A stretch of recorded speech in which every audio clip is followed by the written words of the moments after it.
type of learning. Hello everyone， 大家好嘛！喺亞洲嘅朋友咧，應該啱啱係食完飯㗎啦。我今日就好開心啦，嚟到劍橋咧 MPW 呢間學校嗰度咧，就訪問一位副校長喎。因為我哋嘅童書會咧，而家已經差唔多成2000人啦。We have a parents association which more than 2,000 people joining us, and I'm so happy to be with Peter, who is going to share with us about some reading and study skills in the UK. Peter, can you tell us a little bit about yourself and also the college? Of course. Ni hao everyone. Hello. So my name is Peter. I'm head of teaching and learning and assistant principal here at MPW Cambridge. To tell you about the college, we are a leading 5th and 6th form college. We have both international and British students. And our students achieve and progress to Russell Group universities, which are the 24 top UK universities throughout the country. So I'm very excited today to discuss with you about reading and study skills. So again, a very warm welcome to everyone. So this is what we're going to discuss today, reading and studying skills. And you might think that when we're talking about reading skills, that all that it is required is just the students themselves and the textbook. Actually, in reality, it is a little bit trickier than that. I know I have already given you a short introduction of myself, but let's go a little bit more detail. So, who am I? My name is Elpida Christianaki. I'm assistant principal at MPW Cambridge, that we said is a leading, here you can see a photo, leading 5th and 6th form independent college. We said before that 50% of our students are international and 50% of our students are British. I can definitely empathize with international students who are coming to study in the UK. The reason for that is because I myself came in the UK 24 years ago. 24 years? 24 years ago, yes, to study from Greece. So many times I have students coming to me and say, Peter, can you please tell us what are best study skills? How should we best work? And when I hear this question, I draw both from my experience when I was a student and as a professional. So let's see, reading and study skills. The two might seem to be identical, but or twins, but in reality, this is not the case. So they just have some vague similarities. So, for example, you may want to read a magazine just so that you can relax, and you just need to get a general idea of what is going on. But when we're talking about studying, then you need to remember in much more detail and not just the essential bits. So for studying, what is required is much more energy, much more dedication, and you need to be committed to achieve a thorough understanding and really break the code. Okay. So you can see here reading, getting a general idea, as we said before, for example, like reading a magazine. Remembering becomes not essential and motivation is not needed. So this can be like a relaxing and pastime. Studying, on the other hand, is something that requires commitment, motivation. I study in order to prepare for my exams. So I want to remember specifics. I want to remember the information to use it. And of course, motivation is a must. Let's move on. So these are the 4 ingredients for study success. So number 1, top ingredient is iron motivation. So I really need to have the belief in myself and sit down and do the work and be motivated. Number 2 is solid working routine. Okay, I want to work, but how exactly am I going to organize my time? Number 3 is perseverance. I don't give up. Not the first time that I see an obstacle, not the 4th, not the 10th. 4th ingredient is active learning. Okay, so let's have a closer look. So, if we to invest time and effort in anything, the first thing that I need to know is why am I doing it and what am I going to learn? So, if we go here, so we can see that learning is a journey, and as with any journey, Totally agree. Thank you, Aisa. Thank you. What we require is to set some targets, medium and long-term targets. If I know what I'm doing and if I know why I'm doing it, then I am personally invested as a student in my education. So, for example, if I know that the work that I'm doing right now will actually help me to get to my preferred university in the future, then that motivates me to want to work. Then every question, every assessment I receive from my teacher becomes another opportunity for me to identify strengths, identify any areas of weakness, and then collaboratively with my teacher work together so as to create the perfect plan. So raising questions in class is a must. Receiving activities to help me fill in my gaps, so here it is, filling in my gaps, is something that is essential, both that my teacher needs to be doing, but myself as a motivated student, I need to do more work, not just homework, in order to be able to strengthen my skills. Okay, so what happens here at MPW, and this is something that all students actually need to have to be supported. You need to have a mentor. You need to be to have a personal tutor, as we have here, who's going to sit down with you and they're going to help you craft your journey. So from the very first moment that the student starts their journey, as we said, they need to have targets. For example, when a student comes to MPW, they have a clear idea about where they want to go in the future, what they want to study, and then we piece the perfect bespoke program for them. In a way, you need to think about it as belonging in a brilliant football team or an excellent dance company. You just need to surround yourself with people who are very motivated. And if they are motivated, then you become motivated as well. So being motivated, we said, for studying, requires solid and detailed subject knowledge. So we said that the knowledge needs to be very specific, thorough, and it should include many different viewpoints. So you understand that this is not something that I can do just before the exams. It requires a lot of dedication. If we take, for example, maths, engineering, economics, these are very popular programs with our international students. So, of course, you have a dedicated teacher to support you with maths, but apart from your homework, you can take it higher. You can do more difficult undergraduate level, university undergraduate level questions, like STEP exams, and bring this to the attention of your teacher when you identify any questions. All the extra reading, be it with maths or humanities or social sciences, all the extra reading will help you and will empower your learning and will make you more confident. So, put it simply, students should be motivated to build their own knowledge. So that means that the knowledge needs to have certain key characteristics. It has to be informed, it has to be detailed, analytical, critical, very well organized, very well structured, broad in scope, so you need to be able to make many different connections across the different topics of your subject, and it needs to go in depth, so you need to have thorough understanding of what's going on. Okay, so in UK, every single subject has different exam boards. For every single exam board, you have past papers. So students can really apply themselves.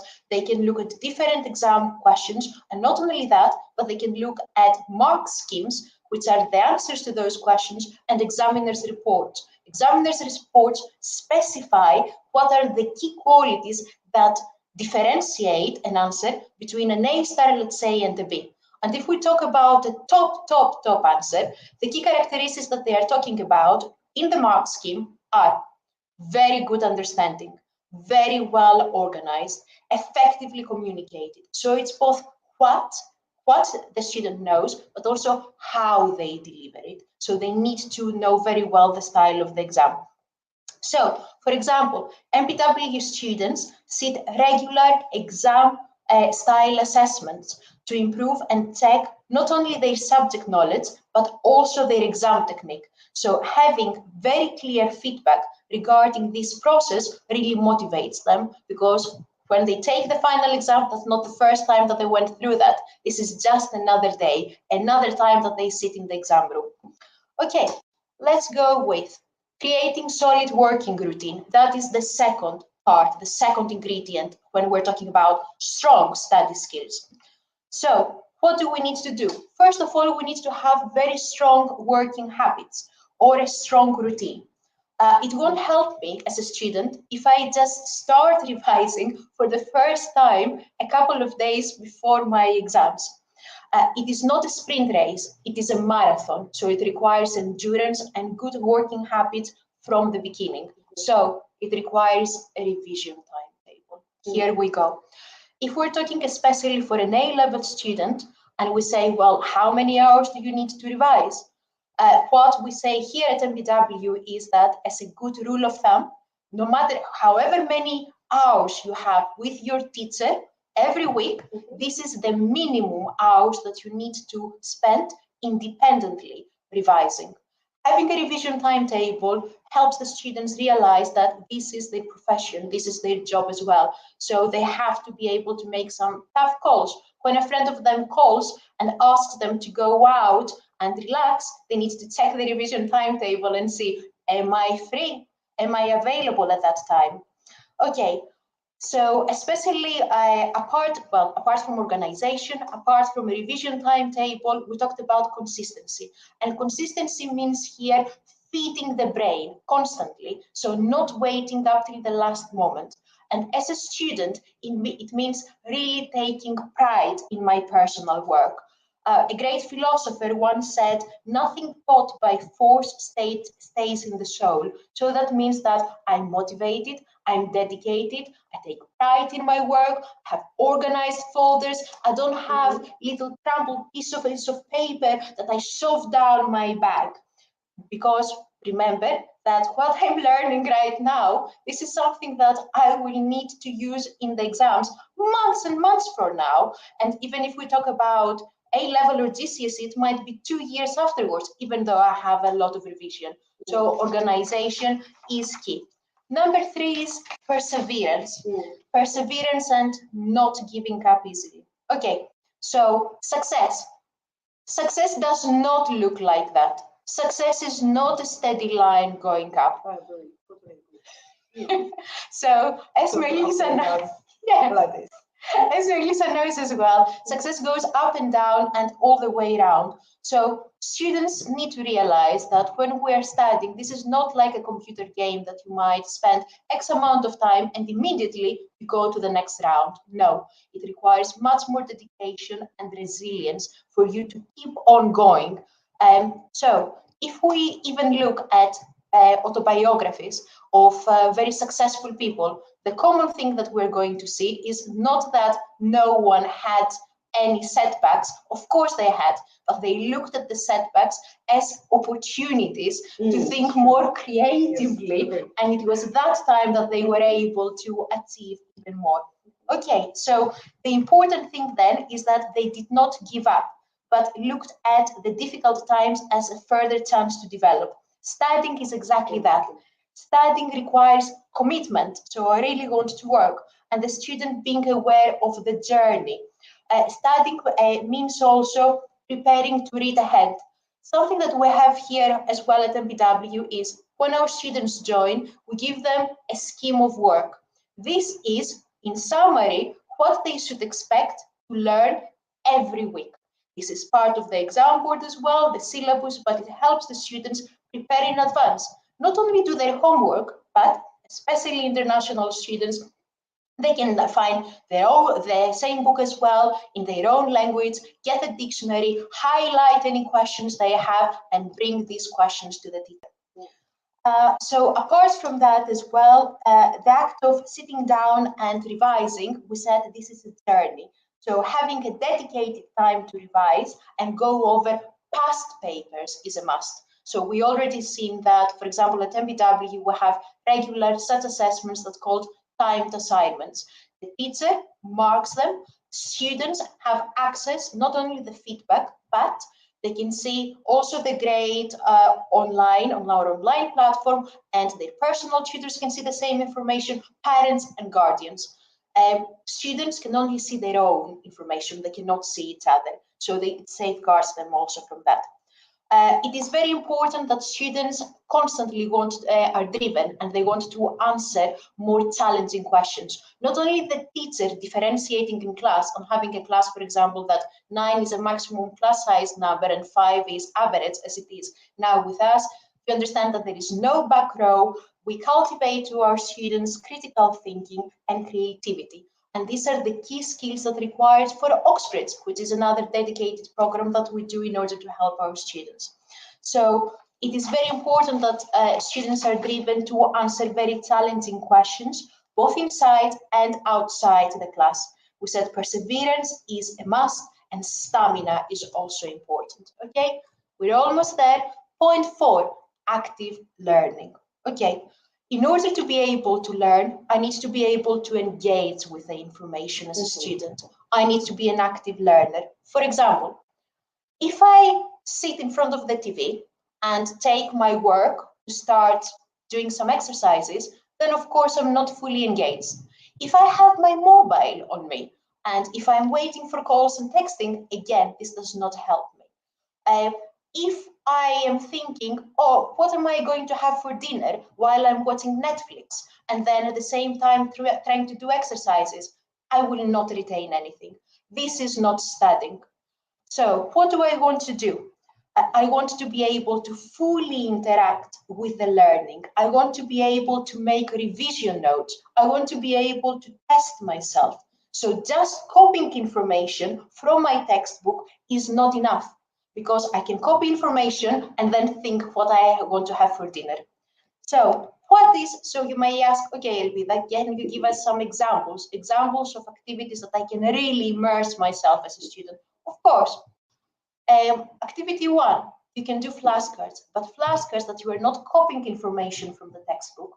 You are taking each page, you subdivide it according to topics. You think about a question yourself, you underline the key elements, you imagine that you teach this information to yourself. You write the question on one side without looking at the textbook. You write the answer on the other side, and then you check. Then you are able to check with your textbook to see, was I right? Another way is consider taking a big A3 poster, because it's important to get the higher marks. I want to be able to make connections across different topics. So I can have a big A3 poster, I can write different links, different topics here, and then I can go back to my flashcards to create more detailed notes regarding every single connection. Okay, so actively sitting down and doing past papers, going over mark schemes, this is also a must. So as soon as I finish revising and learning my theory actively, I need to put it in practice. And what is even more challenging is actually allow myself to answer the questions in the same time that I will have during my final exams. So then I have the subject knowledge, I have the exam technique, and I have the timing as well. And if I try to answer the most challenging questions as well, and if I have this practice at my college, at my setting too, then I'm very confident that no matter what's going to come my way, come exams, I will be prepared.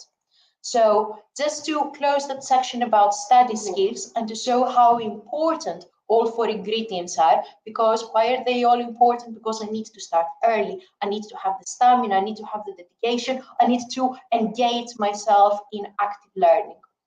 Studies have shown, so these are the studies have shown that in order to learn anything, I need to start as soon as possible, and I need five different interactive ways to use in order to commit information to memory.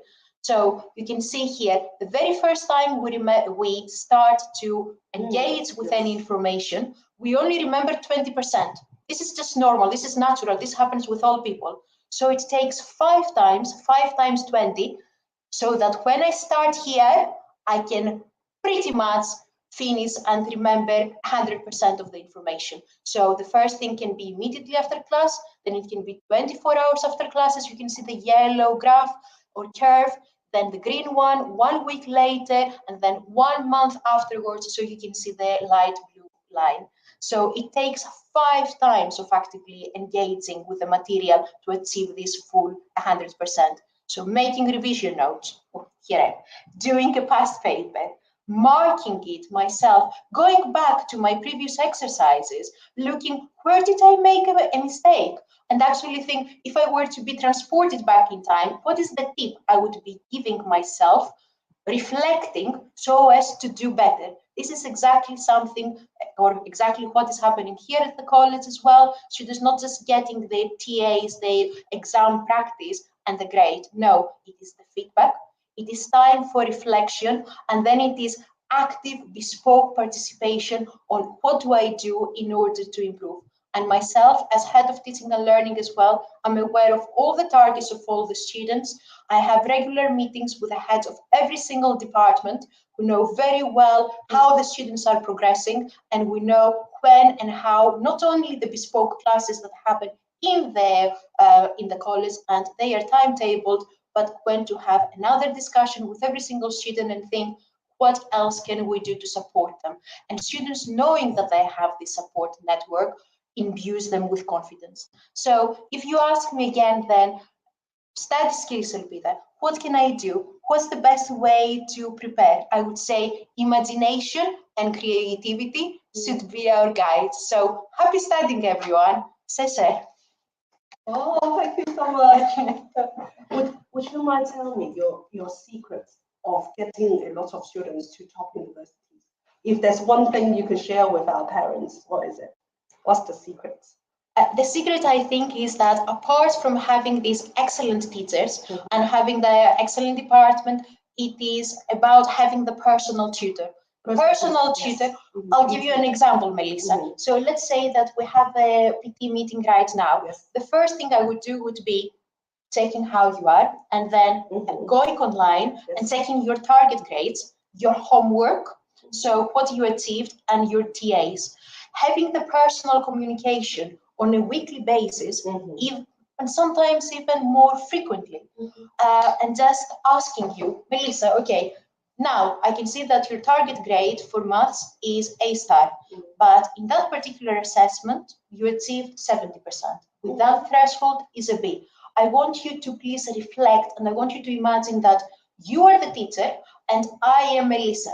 And can you please tell me, where did you make the mistakes? So I actively ask you to take out a piece of paper and pen, use different color pen, highlight your questions, and then think what you need to do in order to address this.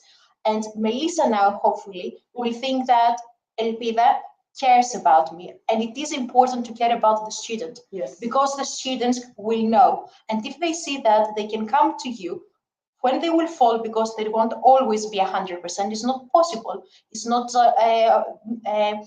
it is very rare. So there will be ups and there will be downs as well. So when Melissa knows that I am invested in her education, I want her to do well, then she will be happier to come to me and ask me questions.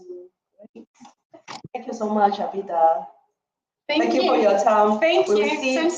Well, next time we will interview another head teacher in York. So I will see you next week. Bye-bye.